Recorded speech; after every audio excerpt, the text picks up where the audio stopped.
Guys, so in this podcast, my mother and I talk about my experience failing my road test twice because it took me 3 times to get it. But not only that, we talked about what contributed to me not getting my permit, which came before even the road test thing. So it starts off a little bit off topic, however, it all applies to the overall topic. So I would love it if you guys stuck in with us and listened because this is probably my favorite conversation we have had so far.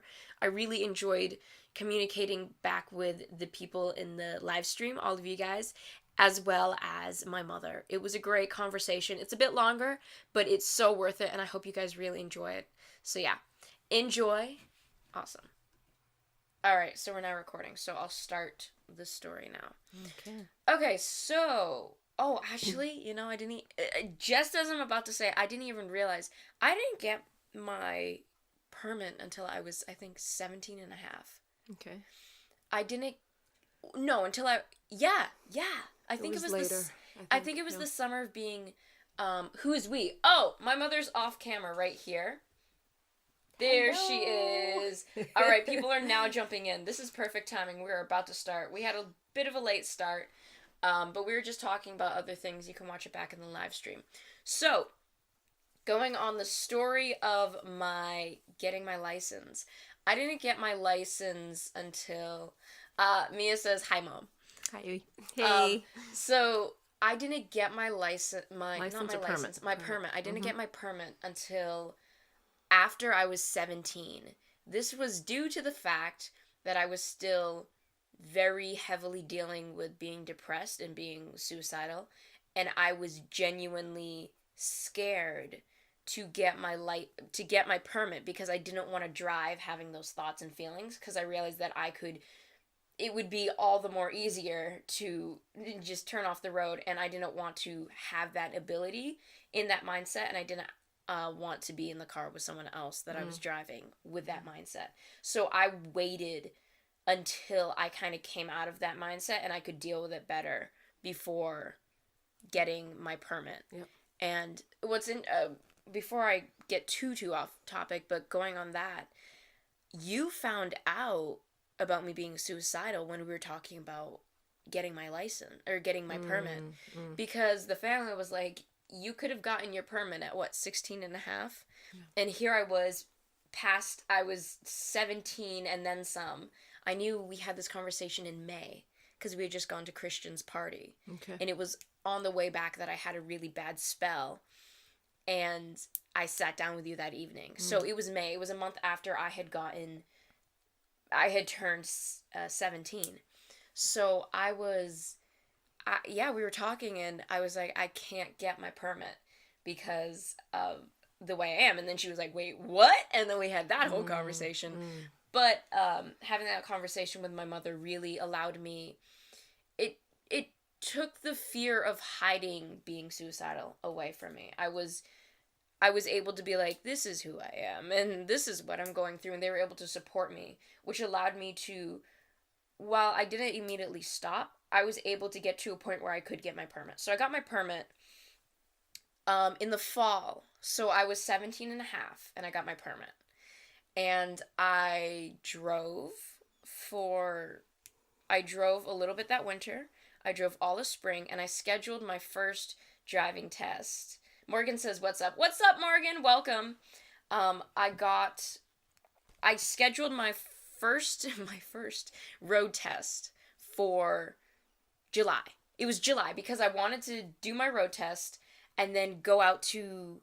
No. Oh, sorry. I had just gotten back from Camp Electric and I wanted to get my road test, have my license, and then I could go to VBS for volunteering, all this stuff. Cool. So we had it all planned, and everyone was like, oh, it got out. I didn't want to tell anyone, but it got out to, like, my family. It got out to my friends, this and that, blah, blah.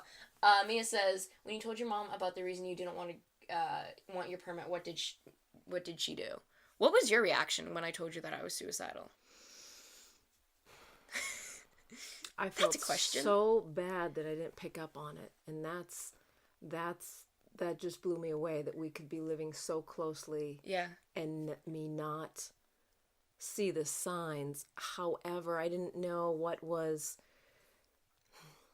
what was I know what you're gonna moods say. of the teen, like trying to give you space. Like Hey, Bacon, welcome. It's a whole lot to read at once at that age. Yeah. And then to have that on top of it was just, I was devastated. Because going on that, a huge devastated reason I didn't pick up on it. Yeah, a huge reason I think they didn't pick up on it was while I was in that period, I would have drastic mood swings. So I'd be really happy and then really sad. That's a huge sign of depression that I did not even know.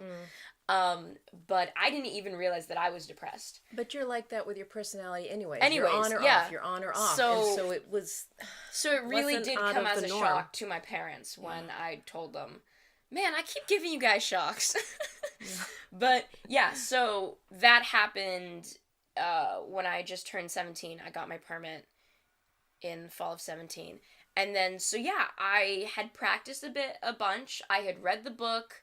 I had gone online and read up what I needed to do for my test.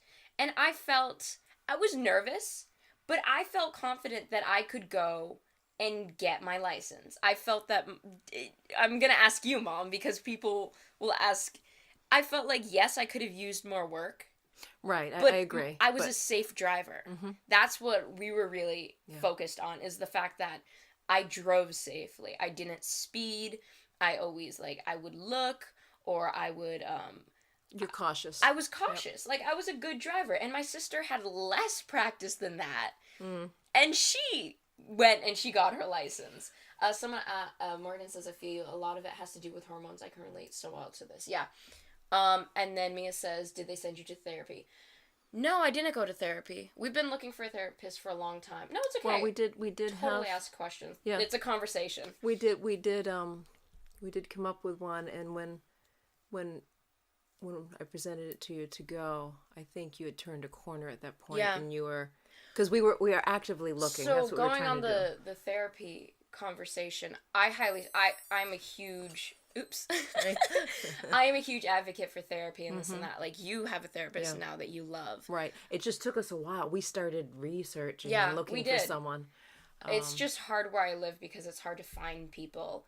However, I wanted a therapist for a while, but we wanted to find someone that was accepting of being gay, but we kind of wanted someone who was kind of Christian, but then we didn't know, and so it was a very, very hard, specific category we were trying to find for myself. So while we were researching it, you were very open with it. I was very open, yeah. That was the one thing that I don't want to justify putting off finding therapy, but that we did a lot of in-home therapy too. Right.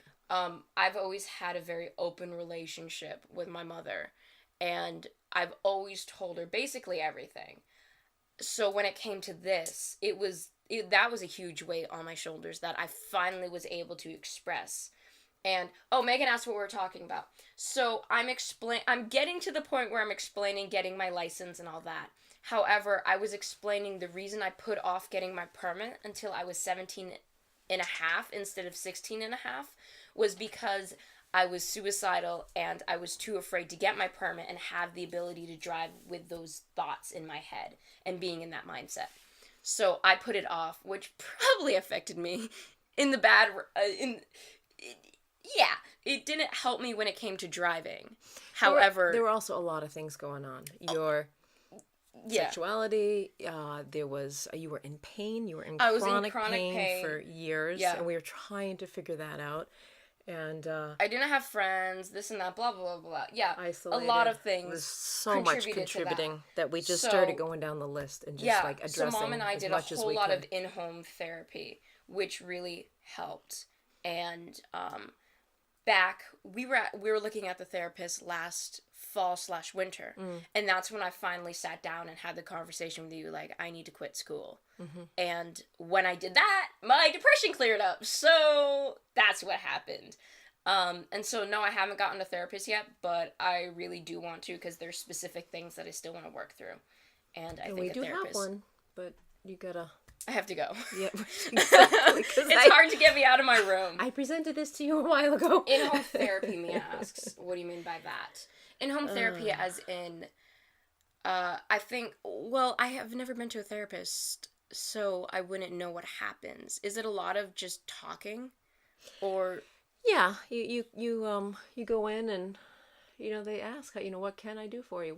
yeah, What do you? And so she helped me kind of, I don't know, it's just a place to pinpoint what's kind of dump and then clarify and get down to the, yeah. what it is. I mean, it's good if you can figure out, I mean, anyways, I tried to do a lot of that prior to going in so I could really go in with I don't want to say a punch list, but I did. I just went in with a list of things, and it was nice to just get right to it. So, yeah. I think that's what we did at home, though. I had my punch list of, these are the problems I'm having. And we went through a whole list of what was contributing to them. What was contributing. And what we could do to address those. Exactly. So we started, like, get support. So, yeah, we went down the... A huge piece was getting your back corrected. Yeah. And we finally got a physical therapist that was able to undo and get you out of pain and off the ibuprofen. There was a huge list of things, which then allowed you to get back to martial arts, and then you actually had the health to get out and do things with friends. And then I was able to accept my sexuality, which was huge. That was immense. That was probably one of the biggest. Going for your license so that you could get out and get together with friends. There was so much contributing. Which I don't do now because I'm truly an introvert. I don't leave my house and interact with people, even though I do have my license. Yes. Just because all of those things that we had control over. Yeah, we did. We slowly just went right down that list as much as we could. Yeah. And then when I did find the therapist, I remember saying, you ready? Do you want to go? And at that time, I think because we had worked down so much on our list and we were doing a lot of reading and working through issues at home, that at that time you told me you wanted to coast for a little bit. Yeah. And so here we are. We do have someone lined up, when you're ready. I think I would like to start going now, and especially if I'm in a good place. I'd love to go while I'm happy. Well, when I went, I couldn't stop smiling, and she laughed. I'm like, I can't tell you how happy I am to be here. I've been wanting to be here forever. So I'd love to go there and not be like depressed or screwed up. Like, well, you can make strides because you're ready, you're receptive, you're like, let's do it. Yeah. You're like, it's not easy, but you just start working at it. So Emily says it's a lot of talking and dealing with things. There are different kinds.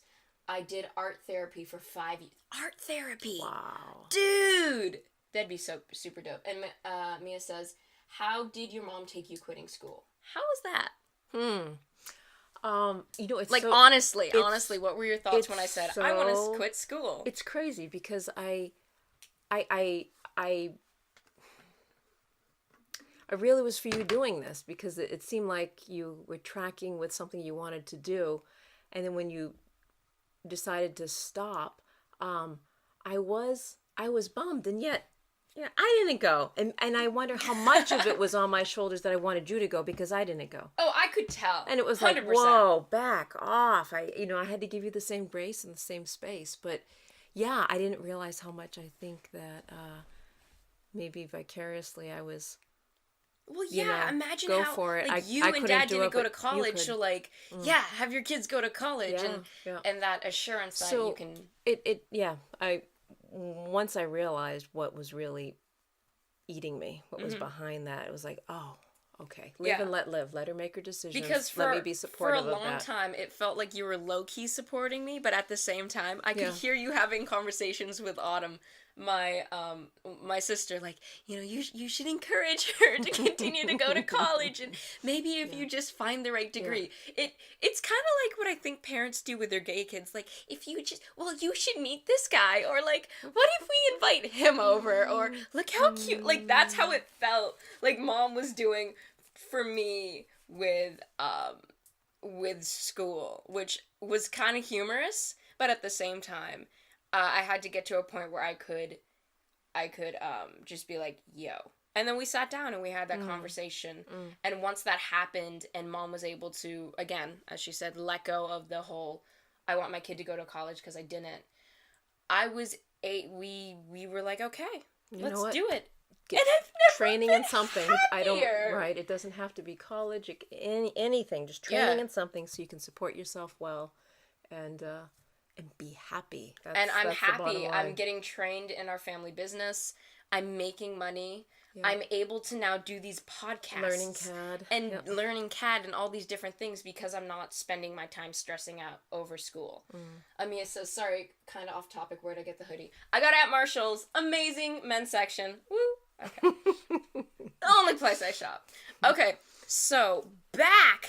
Yeah, Mom's like, back to the driving. So back to my driving. So I only had a year of practice. No, I had even less than that. You had less than that. It was on and off because you just weren't in good space. I was not in a good headspace to drive, so I didn't drive that much, even though I did get my license at 17 and a half.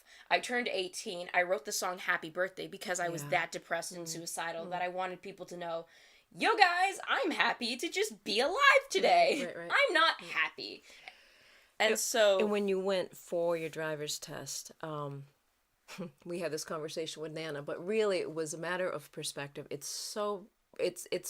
varies so much. With who's your instructor, and you did not luck out on the first try.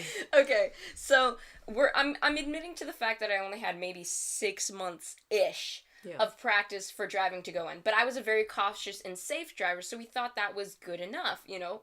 Okay, right? I get a reasonable instructor. I go in. I'm gonna pass it. Cool. Accidentally got leaked to family and friends that I was taking my test, which I didn't want to happen, but oh well. So, I go, and I'm in my sister's new car. New to her. Mm-hmm. And we go. I go there 15 minutes early. I get there like 15, 20 minutes early, and I wait for those 15 and 20 minutes. And then I wait for another 15 minutes. Oh, I know, yeah. And then another 15 minutes. And then another 15 minutes. My instructor was 45 minutes late. Okay, And she arrived with a hair across. That's how it started. She was 45 minutes late. It was raining out. It was cold. It was miserable. I was like, bro, you're so late. And then, how about we just, to begin this conversation about what she was like. Oh, it was tough. Do we want to give our nickname for her? We have a nickname for her because we talk about this so much.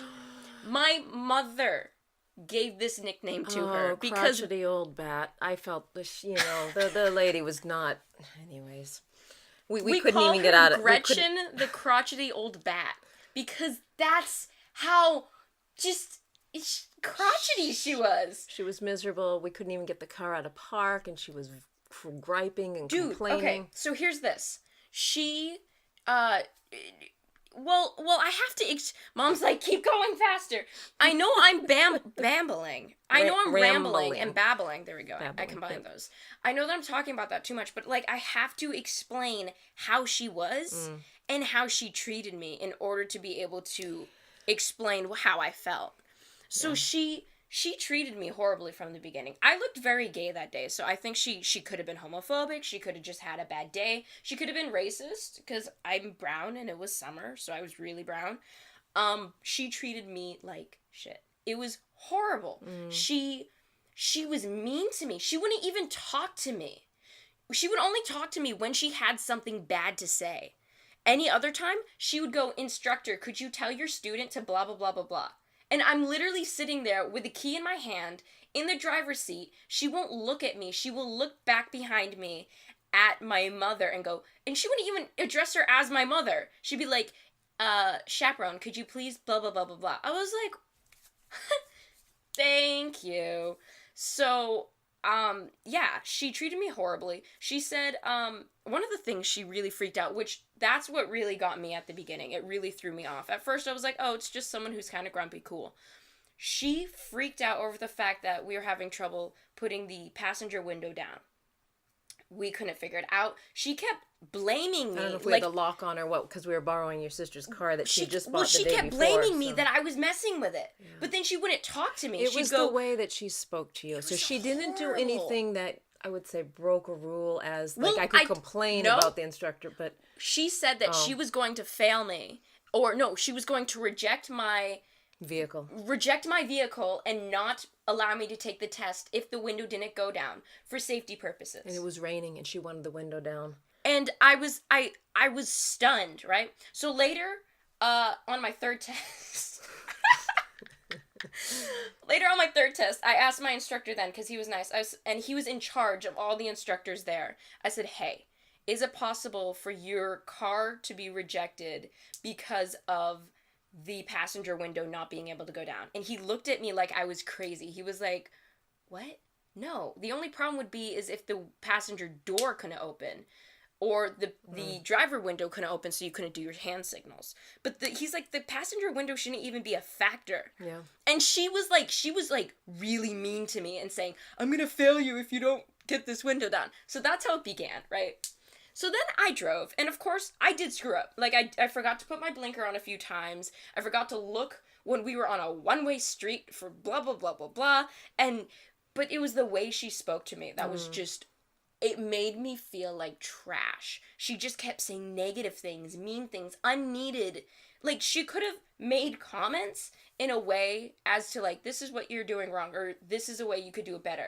No. She wasn't positive. It wasn't constructive criticism. It wasn't. It was criticism that was kind of condescending. So when you say treating me mean, that's what you're referring to. Yeah, that's what I'm referring to. She was just so condescending to me. It was shaming. And it was shaming. That's what we're talking about. So I got out of that, right? And not only did I failed twice, so I know what it feels like to fail. And at a test, I know how it feels like to fail in other places too. So I failed, and it was like, well, not only do I have all these people thinking that I passed, saying that I'm gonna pass, she failed me, but she treated me like shit the whole time. And we drove out of there. I pulled over to a side road, and I sobbed. I was crying, and it wasn't the fact that I failed. It was the fact that she treated me so horribly, and my face got all red, and I couldn't function, and that's shame. That's what Brene Brown talks about. That is because she wasn't focusing. You couldn't focus on the behavior and what you had done wrong because she treated you like I was wrong. Correct. It wasn't that I did wrong things, because that's the difference between shame and guilt. Shame is I am bad or you are bad, versus guilt is you did something bad. That's the difference. And she made me feel like I was bad. And I already have a problem with trying to be perfect so that people don't dislike me. I realize that's hustling for your worth. Yep. Exactly. I try to not screw up. That way no one can ever get upset at me for something I do wrong. And I have a hard time when I do something wrong. But when someone capitalizes on that and makes me feel like I am wrong because of something I did, that's when I just, completely melt. And that's what happened. And it wasn't until I was able to, I don't know if it was called, no, I was able to text one of my friends who had also failed their test. And they were empathetic with me. They sat there with me virtually because we held space. Yep. And they just were like, me too. And that's empathy. Me too. And they were just like, you know what? I failed too. My instructor wasn't great. I cried. It's okay. And that honestly allowed me to go, also giving her that nickname was kind of helpful. I don't remember Gretchen, but crotchety old bat. Yeah. Well, we had crotchety old bat, but I was like, we have to have a name. Aww. Because crotchety old bat makes me think of an old man. So we had Gretchen the crotchety old bat. Anyway, so that was the first experience, which was horrible. And that was the shaming experience. So then, fast forward to... I don't remember when you went again. When did I go? I don't know, but let's keep going. It was a while later. It was December. I think it was end of November, beginning of December. And I had, yes, I am going to music clinic. That's happening. I'm excited. I Oh, you know what scheduled... It was a vehicle issue because we used your sister's car, and then she went out to college. We needed because our cars don't have that we emergency have brake in the middle. SUVs. So we had to find me a vehicle. Also, because of my past experience, I didn't want to take my test again. I was so not down to take my test because I didn't want that to happen again. I didn't want to have... Because I was afraid that she was going to be at the other DMV that I was going to go to, and I was going to have to experience... I was not down, and I was like, please. So I signed up for my next test, which was somewhere... It was like in December. And I went, and I had this guy. And he was the one who had my sister as well, which was pretty dope. And I did my test. I thought I did amazing. And actually, if we're talking about it, I did. The only time I screwed up, and they weren't even problems, because I talked to him the third time I went back to get my license, because I had him again. He kind of looked at me, and he was like, wait, why did I fail you? Like, because he's like, so why did I fail you? Mm-hmm. Because the only two... driving mistakes I did is when I was merging from a right lane to a left lane, I looked over my shoulder, but I didn't put my blinker on. So he's like, you know. And then the other problem, which he actually was like, why did I even mark that? Right. I came to a complete stop at the bottom of a hill, right? Stop sign, yep. I came to a complete stop at the stop sign. Then before I pulled out, I rolled over the line in order to be able to view the road better. And he was like, well, you know, you could see perfectly from where you were. You didn't need to roll over. But I was like, I can't do a stop. Whatever. Okay. So, the reason I was failed was because an ambulance was coming the other way, and it was like 2 lanes each side, whatever. It was coming the other way. I pull over. I was in traffic, like with traffic. And I pull over to the side. We come into the breakdown lane, and we come to... All as a whole big all as a huge line. A rolling stop. A rolling Well, you didn't stop, right? Yeah, like as in we came... I almost stopped. Right, but we you were just rolling. went over to the side, and you all went back out. He said it. He said... The reason I'm going to fail you, because I did everything else perfectly. I even got stuck behind a school bus for half of my test. I got stuck behind a school bus. So I'm very, very passionate about this topic. Is because I came to a rolling stop and not a complete stop. He even said it himself. He's like, look, I know. He's like, I know you were in traffic, and I know it could have been like difficult or annoying, and they probably wouldn't have been... they wouldn't have liked it if you came to a stop, but legally I have to fail you because you didn't come to a complete stop. But he was so nice about it. Right. He was respectful. Laughing. Yeah. Because my dad was sitting in the back seat going like, wait, what? Yeah, we all You're supposed to come to a complete stop? Like, I talked to my mother, my grandmother, my father was there, my uncle, like, all of my family had absolutely no idea you had to come to a complete stop. Now we all do. I wonder why. But he was so nice. There was no shame. He was positive. And he was positive. He was respectful. Like, look, you did this wrong, but you're not wrong. Like, he pointed out what I did wrong, but he's like, no, it's okay. Schedule it again. And he's like, now you know. And I was like... Totally different experience. It was such a black and white experience because he didn't treat me like I was wrong. He was just like, yeah, you screwed up. Oh, well, you know, it's okay. He was encouraging. He was nice. And that's the real difference between those two experiences is that shame is the difference you can have is when someone makes you feel like you are wrong. That's shame. Whereas if someone points out, hey, you did something wrong, that's guilt. And a huge thing going through life is that you make sure you never feel like you strive to make sure you don't make other people feel like you are wrong. Yeah. Because, and especially that comes along with name tags, like calling someone, hey, you are stupid. So Gretchen the battle axe. Or no. The battle axe? What was it? Wow. No, crotchety old battle. You know what? I'm going to get a guitar and name it Gretchen the battle axe. No. Oh my God. All right, it's a dyslexia, sorry.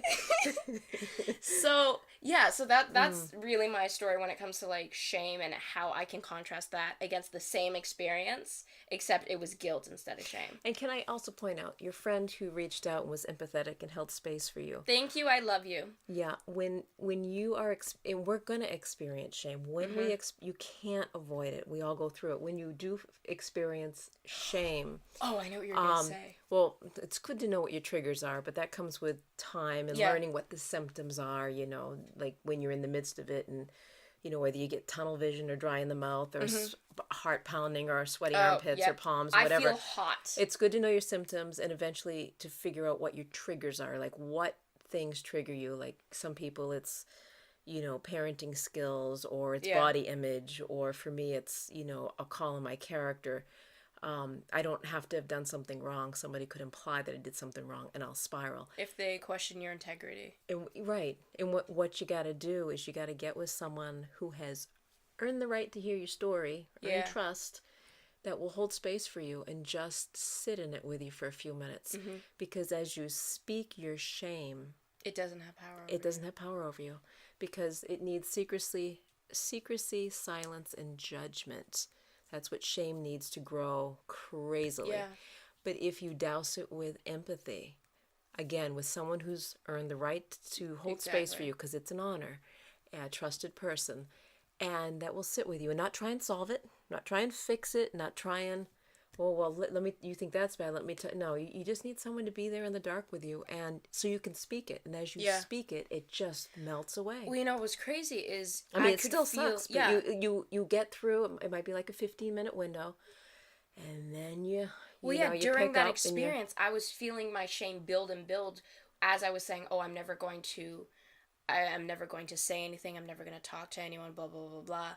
It was building, but as soon as I spoke it to my friend, and I was no longer silent about it, and it was no longer a secret. It was just like, and she was empathetic. She was not sympathetic. Yeah, she was empathetic. She's like, yeah, I messed up too. Amina says, another off topic, has your mom seen 13 Reasons Why? No, she hasn't seen it. She's never going to see it, and I'm never going to watch it. And then she says, damn, your mother should be my therapist. This is why I don't need a therapist, because I have her as my therapist, which is pretty great. So that was the difference between those two experiences. And then my last attempt, which I actually got my driving license, I forgot what it was for a second, my driver's license on.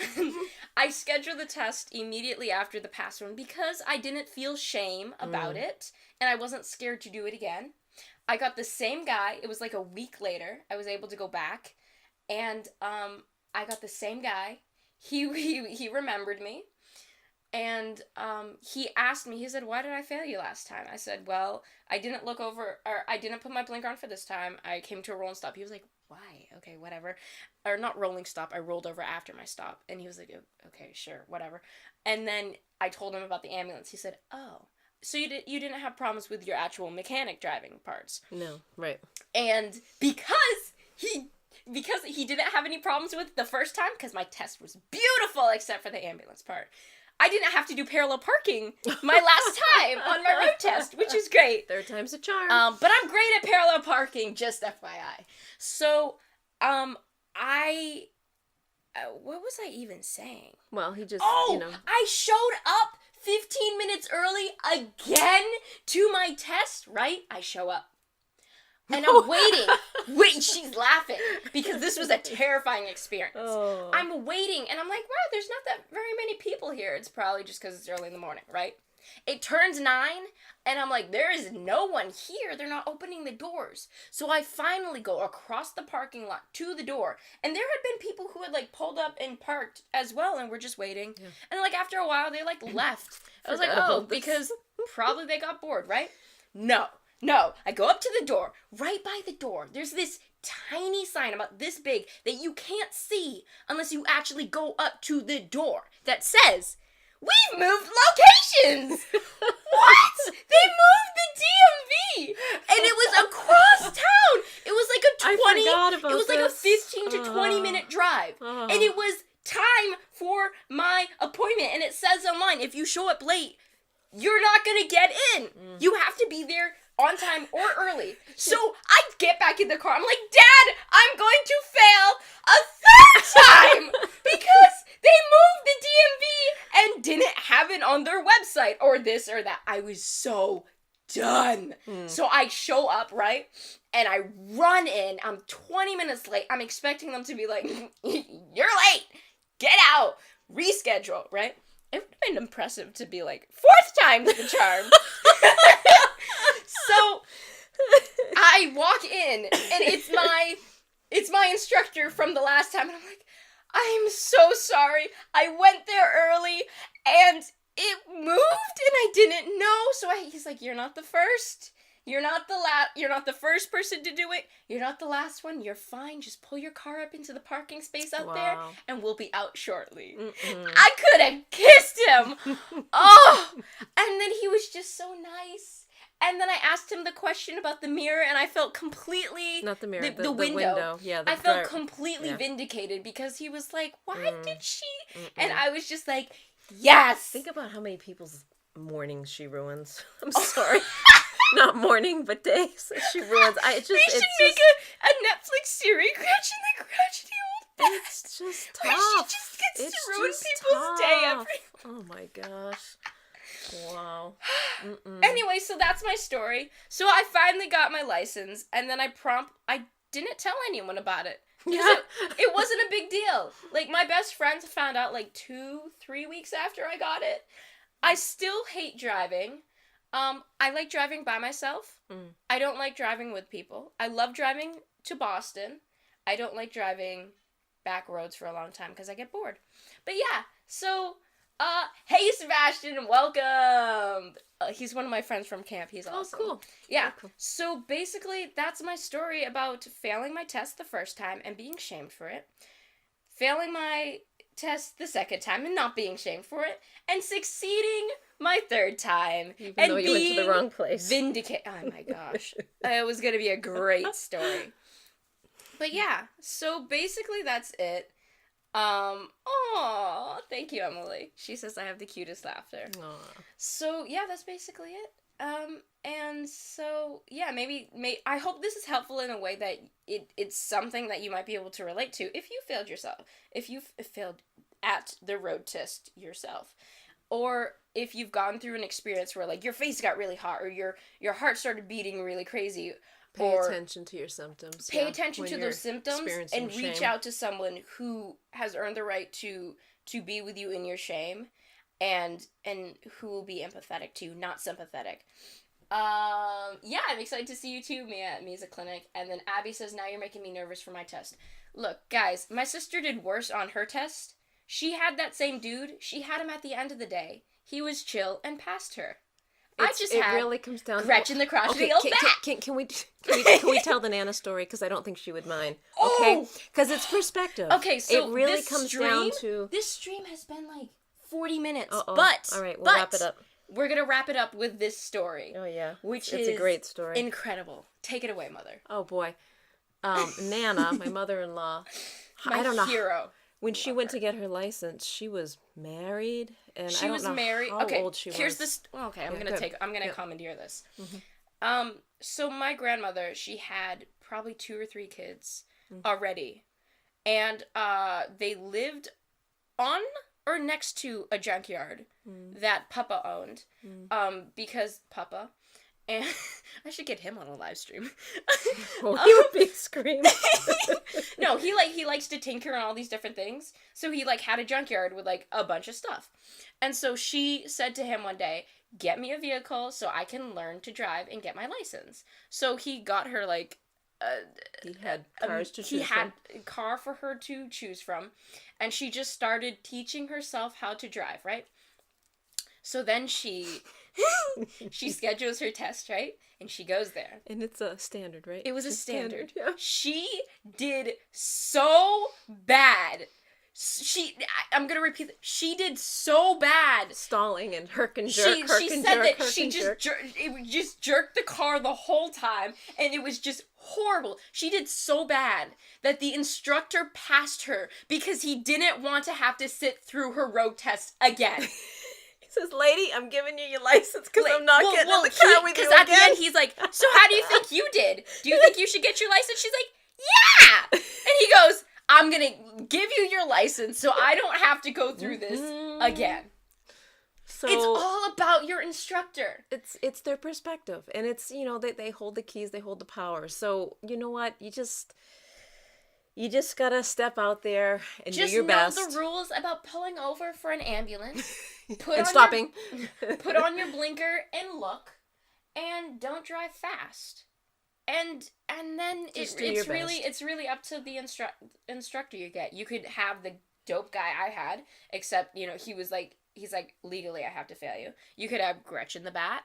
Or you could have my Nana's instructor, who was just like, you know what? I'm going to save myself on this. Because it was such a small town, it'd be the same dude. Anyways, so that's it. Thank you guys for being a part of the stream. Mother, thank you for sitting through with me on this. It was fun. Bye, guys. We got an appearance. Bye, Mom. But yeah, we had a great conversation. Emily says, "Don't run over anyone," shaking my head. Yeah, don't do that. But yeah, so, yeah. That's it. This was a great stream. I loved it. Hopefully we can have more conversations. Hopefully we can have more conversations like this in the next stream, which will be next Thursday at 9 p.m. I'm really excited. Y'all can send in requests, questions, subjects, and we can figure it out and we can talk about it. As I said, Mia, you can either my mother and I will come up with our topic throughout this weekend / next week, and we'll let you guys know on Instagram, or you can send in the next topic that you want, and we'll see if we can do it. And I'll post it on Instagram like Wednesday. I'll post the topic Wednesday. So you have until Wednesday. No. There we go. Sorry, I have to figure it out because you said I need more time. If you want me to do a subject or a question or this or that, send it to me by Monday. So you have time to research that it. way because if you send me a topic that's like really intense, I need a few days to think about it, research it, talk to some people. So yeah, if you have something that you want, send it to me by Monday, and I'll be able to do it. If not, we'll do it for the next week. So thank you all for watching. Just remember that you are remember that you are loved and worthy of love. Don't let anyone tell you differently. And I'll see you next Thursday. You want to say bye, Mom? Bye, Mom. Awesome. I hope you guys really enjoyed that podcast. It's my favorite one that we've done so far, and I really enjoyed communicating back and forth with all of the people in the live stream. Now, in conversing after we recorded the podcast, I realized what I want to do next week for the next live stream and life conversation. So I want to talk about what contributed to me coming out of my depression and being suicidal, because we discussed this a bit in this podcast, and we've discussed it in almost all of the previous ones I've done. It's such a huge part of my story, and being in a point where I'm currently not depressed or suicidal, and I'm honestly the happiest I've been since 5 years ago when I first went into being depressed and suicidal, really talking about what allowed me to come out of my depression, because my mother and I have been able to narrow it down, and I'd love to share it with you guys, because it's not a how to cure your depression, it's a how to identify the problems that is causing your depression and be able to attack those problems. So I'd love to share with you guys what contributed to my depression and suicidalness and what I was able to do to fix those problems in order to be able to be happy, because you guys all deserve to be happy, and I know so many of you deal with being depressed or suicidal or this or that, and a lot of times if you're able to just address the problems, you're able to help the problem. And so yeah, I guess I'll catch you guys next Thursday. I'm super excited.